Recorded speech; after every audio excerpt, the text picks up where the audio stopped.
उत्तराखंड में टिकट बंटवारे को लेकर घमासान मचना शुरू हो गया है।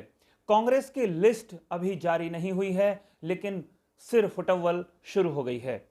कांग्रेस की एक लिस्ट जारी होनी है, लेकिन लिस्ट जारी होने से पहले एक ऐसे नेता का नाम लिस्ट में शामिल बताया जा रहा है जो वास्तव में कांग्रेस का कार्यकर्ता या कांग्रेस का प्राथमिक सदस्य है ही नहीं।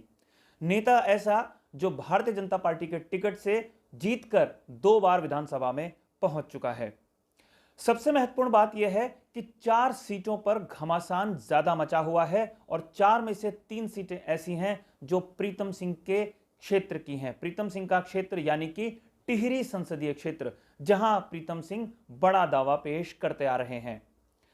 पूरा मामला क्या है, पूरी खबर क्या है, मैं आपको बताऊंगा। लेकिन अगर आपने यह चैनल अभी तक सब्सक्राइब नहीं किया है तो इस चैनल को सब्सक्राइब आप जरूर कर लीजिए। नमस्कार, मैं हूं मनमोहन भट्ट। उत्तराखंड में चुनाव की तैयारियां अब बिल्कुल अंतिम दौर में पहुंच गई हैं। टिकट बंटवारे पर अंतिम माथापच्ची होनी शुरू हो गई है। दिल्ली से जो खबरें आ रही हैं उसके हिसाब से करीब 50% सीटें तो कांग्रेस ने फाइनल कर ली हैं। यह बात थी 2 दिन पहले की। आज नई बात यह है कि कुछ ऐसे नेताओं का नाम शामिल किया जा रहा है लिस्ट में जिनके नाम पर बखेड़ा खड़ा हो रहा है। बखेड़ा भी 2 दिग्गज नेताओं की टीम कर रही है। वास्तव में सबसे पहले जो लिस्ट जारी होने जा रही है उसमें गढ़वाल क्षेत्र की सीटें ज्यादा डिक्लेयर होने की संभावना बताई जा रही है। टिहरी गढ़वाल और पौड़ी गढ़वाल के साथ साथ उत्तरकाशी सबसे महत्वपूर्ण जिले माने जाते हैं जहां प्रीतम सिंह बड़ा दखल रखते हैं। प्रीतम सिंह टिहरी संसदीय सीट से 2019 का लोकसभा चुनाव लड़ चुके हैं। हालांकि उनको हार मिली थी, लेकिन इस पूरे क्षेत्र में वो अपना बड़ा दबदबा चाहते हैं। खबर इस तरीके की आ रही है कि एक लिस्ट जो तैयार की गई है उसमें एक ऐसे नेता का नाम शामिल हो गया है जो वास्तव में अभी भारतीय जनता पार्टी का सदस्य है, कांग्रेस का प्राथमिक सदस्य भी नहीं है। भारतीय जनता पार्टी के टिकट से 2 बार जीतकर विधानसभा में पहुंच चुके हैं। मालचंद पुरोला सीट से 2 बार विधायक रहे मालचंद का नाम बताया जा रहा है कि उनका नाम कांग्रेस की पहले लिस्ट में शामिल हो सकता है। वास्तव में कुछ समय पहले तक राजकुमार कांग्रेस के विधायक थे, कांग्रेस के खेमे में थे, लेकिन पुष्कर सिंह धामी के मुख्यमंत्री बनने के बाद धामी साहब ने उनको अपने पाले में खींच लिया। पुरोला में मालचंद भारतीय जनता पार्टी में थे, लेकिन लंबे समय से कांग्रेस के संपर्क में थे। ऐसा बताया जाता है कि मालचंद और प्रीतम सिंह लंबे समय से चर्चा कर रहे थे, लेकिन राजकुमार ने जब भारतीय जनता पार्टी ज्वाइन की तो मालचंद थोड़े से असहज हो गए और कांग्रेस से नजदीकियां उनकी थोड़ी ज्यादा बढ़ने लगी।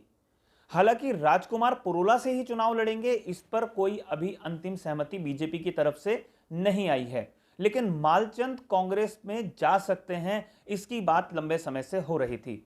प्रीतम सिंह इसके लिए लगातार पैरवी कर रहे थे, लेकिन खबर आ रही है कि हरीश रावत का गुट इसमें कुछ अड़ंगा लगा रहा है। मालचंद 2002 में करीबन 3000 वोटों से और 2012 में करीबन 3800 वोटों से चुनाव जीते थे। दूसरी विधानसभा सीट है यमुनोत्री। बहुत महत्वपूर्ण यह विधानसभा सीट है। अभी इस सीट पर केदार सिंह रावत बीजेपी के टिकट से जीते हैं 2017 में। केदार सिंह रावत कभी कांग्रेस के पाले में खड़े थे, कभी बीजेपी के पाले में। 2016 में जब कांग्रेस में टूट हुई थी तो केदार सिंह रावत भी भारतीय जनता पार्टी में शामिल हो गए थे और बड़े अंतर से उन्होंने यमुनोत्री का विधानसभा चुनाव जीता था। इस बार उनकी तो तैयारी भारतीय जनता पार्टी से ही है, अगर वो पाला ना बदले। कांग्रेस का खेमा भी लगातार तैयारी कर रहा है। निर्दलीय के तौर पर दीपक बिजलवान भी वहां से तैयारी कर रहे हैं। दीपक बिजलवान जिला पंचायत के अध्यक्ष हैं। दीपक बिजलवान के खिलाफ कई तरीके की जांचें राज्य सरकार ने कराई और दीपक बिजलवान पर कई तरीके के हेराफेरी करने के खुले आरोप हैं। डिस्ट्रिक्ट मजिस्ट्रेट ने जो जांच की है उस रिपोर्ट में भी दीपक बिजलवान की कार्यशैली पर कई तरीके के प्रश्न चिन्ह लगाए गए हैं। इस तरीके की चर्चा सामने आ रही है कि दीपक बिजलवान को कांग्रेस अपने पाले में खड़ा करना चाहती है और दीपक बिजलवान के लिए जो पैरवी हो रही है वो हरीश रावत के खेमे की तरफ से हो रही है, जिसका विरोध प्रीतम सिंह कर रहे हैं। प्रीतम सिंह जानते हैं कि अगर दीपक बिजलवान को कांग्रेस के पाले में खड़ा कर दिया जाएगा तो प्रीतम सिंह के लिए समस्या थोड़ा ज्यादा हो सकती है, क्योंकि टिहरी संसदीय सीट से बड़ा दांव लगाने की चाहत प्रीतम सिंह भविष्य में रखते हैं। दीपक बिजलवान पर हेरफेर और अनियमितताओं के आरोप भी हैं, इसलिए प्रीतम सिंह नहीं चाहते कि किसी तरीके की उंगली कांग्रेस पार्टी पर उठे। इन दो नामों पर सीधा सीधा विवाद तो हो ही रहा था। तीसरी विधानसभा टिहरी जिले की धनौल्टी में भी खड़ा उठा है। टिहरी में जोत सिंह बिष्ट बड़े नेता माने जाते हैं, ब्लॉक प्रमुख रहे हैं, कांग्रेस में उपाध्यक्ष पद पर रहे हैं, हरीश रावत गुट के नजदीकी भी माने जाते हैं। धनौल्टी से लगातार तैयारियों में जुटे रहते हैं। 2017 में भी उनको निराशा हाथ लगी थी, इस बार भी वो तैयारियों में जुटे हुए थे। लेकिन खबर इस तरीके की आ रही है कि धनौल्टी में भी किसी नए चेहरे को लाने की तैयारी में कांग्रेस पार्टी कर रही है और इसीलिए थोड़ा सा विवाद बढ़ता हुआ नजर आ रहा है। धनौल्टी से अभी प्रीतम सिंह पंवार विधायक हैं, जो कि हाल फिलहाल में भारतीय जनता पार्टी के पाले में खड़े हुए हैं। प्रीतम सिंह पंवार यमुनोत्री सीट से भी विधायक रह चुके हैं और धनौल्टी सीट से भी जब वो चुने गए थे तो दोनों जगह उत्तराखंड क्रांति दल के टिकट पर वो जीते थे और विधानसभा में पहुंचे थे। 2017 में हालांकि प्रीतम सिंह पंवार निर्दलीय चुनाव लड़े थे, लेकिन इस बार वो धनौल्टी के साथ साथ यमुनोत्री पर भी अपना प्रभाव डाल सकते हैं, इसीलिए उनको भारतीय जनता पार्टी ने अपने पाले में खड़ा किया है। अब यमुनोत्री से केदार सिंह रावत हैं, इसलिए प्रीतम सिंह हो सकता है धनौल्टी क्षेत्र से ही चुनाव लड़ें और धनौल्टी में उनके मुकाबले खड़ा करने के लिए कांग्रेस दिग्गज उम्मीदवार को लाने की तैयारी कर रही है, ताकि मुकाबला थोड़ा टक्कर का हो सके। एक और क्षेत्र है हरिद्वार। हरिद्वार का ज्वालापुर विधानसभा क्षेत्र भी विवादों में फंसा हुआ है।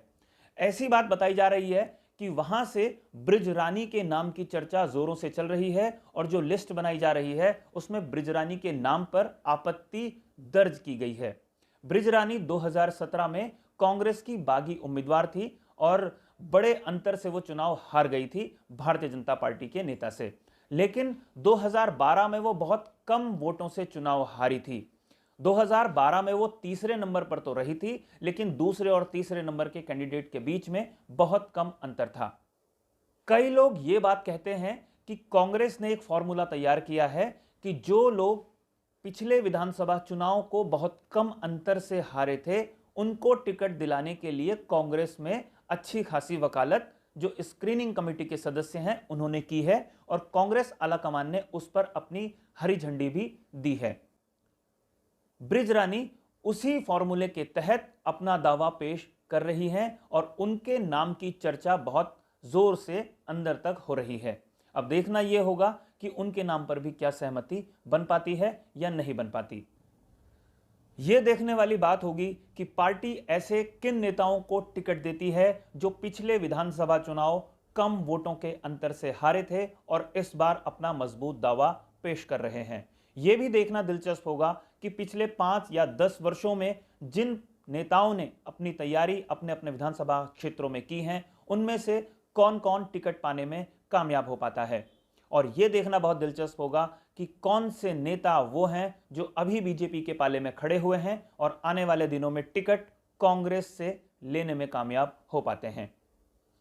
बड़ी दिलचस्प ये लड़ाई है, बड़ी दिलचस्प ये राजनीति है। इस राजनीति पर हम लगातार चर्चा करते रहेंगे, आपके सामने नए नए तथ्यों को लेकर हाजिर होते रहेंगे। और अगर आपको ये रिपोर्ट पसंद आ रही है तो इस रिपोर्ट को आप लाइक ज़रूर कीजिए, इसे शेयर ज़रूर कीजिए। और अगर आपने अभी तक इस चैनल को सब्सक्राइब नहीं किया है तो इस चैनल को भी आप सब्सक्राइब ज़रूर कर लीजिए। अगली रिपोर्ट में आपसे एक बार फिर मुलाकात होगी, तब तक के लिए नमस्कार।